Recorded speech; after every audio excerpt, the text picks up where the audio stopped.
Hello, everyone. This is Kendall Askins from Stimulating Minds. Askins stimulates on all of our social media platforms, joining you for another day with another Rethinking Math. And today I want to talk to you guys about literacy in mathematics.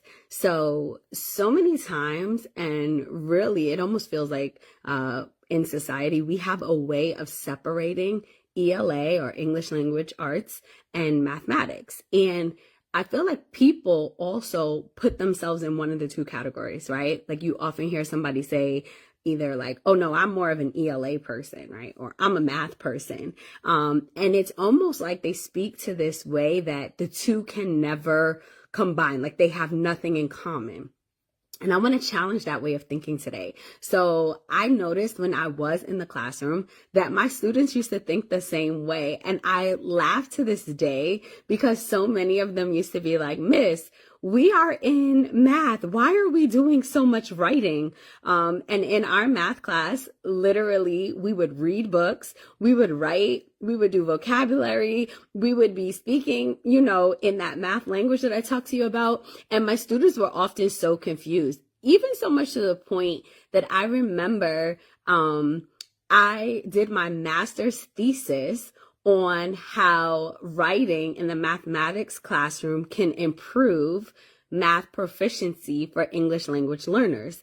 And it was powerful. And what I learned when I was even doing that research was that through reading and writing, students can have a different level of interaction with the material. So think about it. It's one thing if I am giving you a procedural understanding and just tell you this is how something is done, right? And then you try to mimic that process with other problems, often not understanding what it means. And that's when math can feel magical, right? Like when teachers just give, this is how you do the problem, and children are trying to just replicate that, it feels like magic. Like they don't really understand what's going on. They just know I do this thing and this is the result.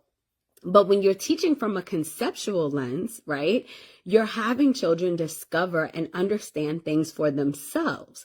And so often when you're reading, like if I take a picture book and I start reading the book, that's where students are thinking about like, well, what's this story telling me, right? They start trying to predict something. They're looking for patterns, right? They are guessing what's going to happen at the end of the story. And that happens no matter what story we read. But if that picture book has mathematical content as the story, all of a sudden the mathematics doesn't feel as scary. And so this is one of the lessons that I actually did. I use books all the time in several of my lessons to teach mathematical concepts at a deep level. And the students not only really understood, they had a good time doing it. And then I had my students write their own stories, their own picture books in groups and solidify their learning through that experience. So, I think it's really time that we rethink how we are making cross-curricular things happen, how we're integrating specifically our two largest subjects that we really talk about in schools, which is our ELA and our math. We know science is very important, but ELA and math are the two subject areas that get the most attention, and we treat them as if they're two very separate things.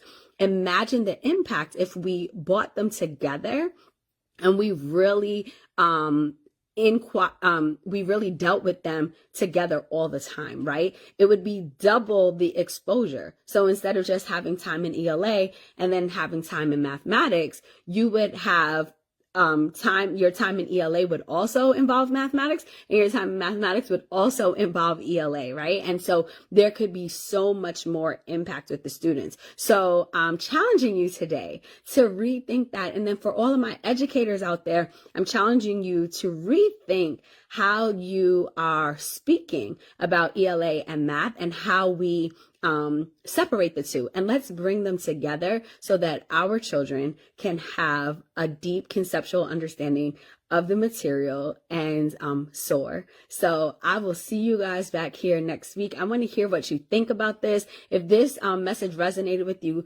comment, like, share it out to somebody else that needs to hear it. And I hope that you join me on this journey with learning math as a language. I'll see you back here next week for more fun. Bye.